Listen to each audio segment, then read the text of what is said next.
পুরোদমে শুরু হয়ে গেছে ইরান ইসরায়েল যুদ্ধ। আর এই যুদ্ধের সর্বশেষ আপডেট সংবাদ জানিয়ে দিব। শুরুতে সংবাদ শিরোনাম, এরপরে বিস্তারিত।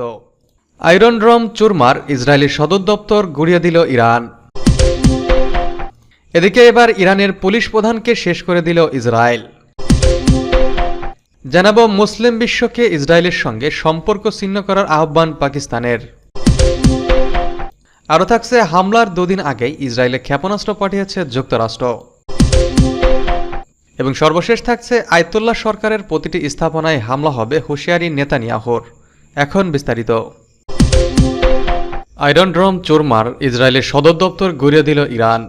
ইসরায়েলের আয়রন ড্রোম বিমান প্রতিরক্ষা ব্যবস্থাকে ব্যর্থ করে তেল আবিবে অবস্থিত প্রতিরক্ষা সদর দপ্তরে হামলা চালিয়ে গুড়িয়ে দিয়েছে ইরান। 24 ঘন্টার মধ্যে ইরানের দফায় দফায় ইসরায়েলি বিমান হামলার পর তেহরানের এই প্রতিশোধমূলক পদক্ষেপ শুরু হয়। ইসরায়েলের সর্বাধুনিক আকাশ প্রতিরক্ষা ব্যবস্থার নাম আয়রন ড্রোম। মূলত এটা এমন এক ধরনের ক্ষেপণাস্ত্র ব্যবস্থা যা লক্ষ্যবস্তুতে আঘাত হানার আগেই শত্রুর ক্ষেপণাস্ত্রকে আকাশেই ধ্বংস করতে সক্ষম। বড় ক্ষেপণাস্ত্র তো বটেই, ক্ষুদ্র রকেটও ধ্বংস করে দেয় ইসরায়েলের আয়রন ড্রোম। ইহুদিদের কাছে তাদের এই আয়রন ড্রোম জাতীয় নিরাপত্তা আর গৌরবের প্রতীক। ইসরায়েলের সেই গর্বকে এবার চূর্ণ করে দিল ইরান।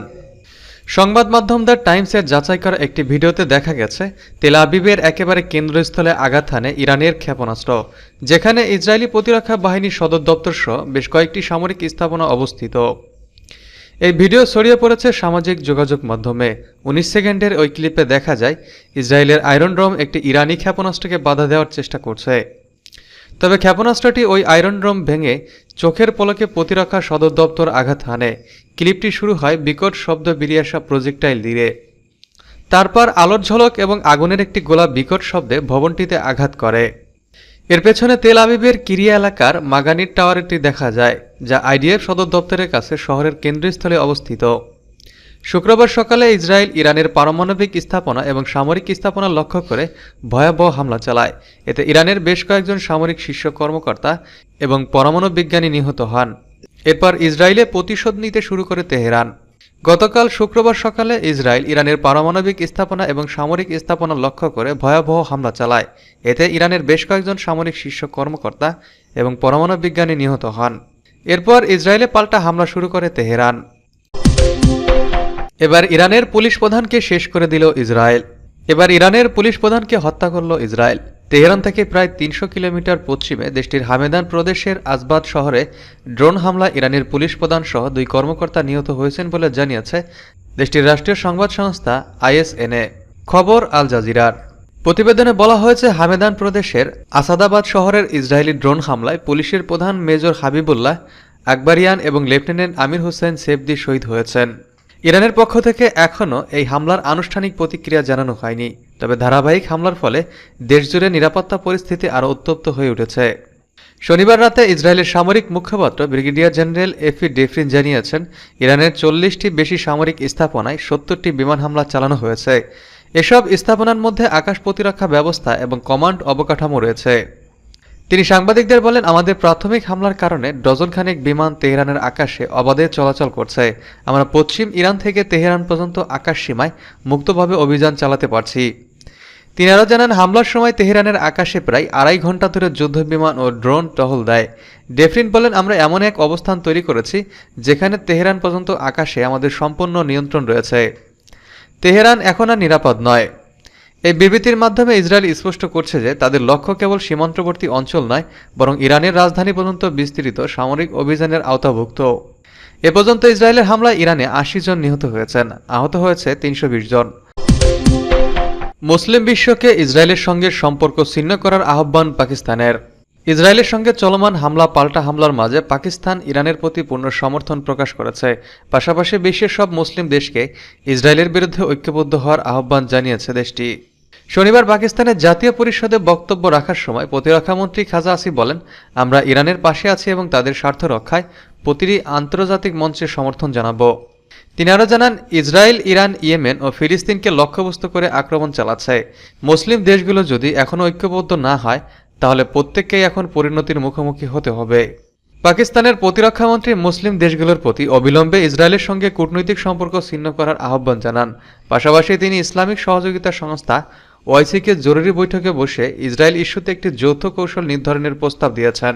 কাজা আসিফ আরও বলেন, ইরানের সঙ্গে পাকিস্তানের গভীর সম্পর্ক রয়েছে এবং ইসলামাবাদ এই সংকটময় সময়ে তেহরানের পাশে দাঁড়িয়েছে। পাকিস্তানের উপপ্রধানমন্ত্রী ও পররাষ্ট্রমন্ত্রী ইসহাক দার ইরানি ভূখণ্ডে ইসরায়েলের হামলাকে ইরানের সার্বভৌমত্বের নগ্ন লঙ্ঘন হিসেবে অভিহিত করেছেন। পাকিস্তান ও ইরানের মধ্যে প্রায় 750 কিলোমিটার দীর্ঘ সীমান্ত রয়েছে, যা দুই দেশের ভূরাজনৈতিক সম্পর্কের গুরুত্বকে আরও বৃদ্ধি করে। শুক্রবার ইসরায়েলি সামরিক বাহিনী তেহরানের বিভিন্ন আবাসিক এলাকা, সামরিক ঘাঁটি ও পারমাণবিক স্থাপনায় হামলা চালায়, যেখানে প্রায় 100 বেসামরিক নাগরিক, সামরিক কর্মকর্তা ও পারমাণবিক বিজ্ঞানী নিহত হয়েছেন। জবাবে ইরান ইসরায়েলের বিভিন্ন সামরিক ঘাঁটি ও পারমাণবিক স্থাপনায় 5 ধাপে ব্যালিস্টিক ক্ষেপণাস্ত্র হামলা চালায়। ইরানের সামরিক বাহিনী দাবি করছে, তাদের হামলায় ইসরায়েলের 150টির বেশি সামরিক ও গোয়েন্দা স্থাপনা ধ্বংস বা ক্ষতিগ্রস্ত হয়েছে।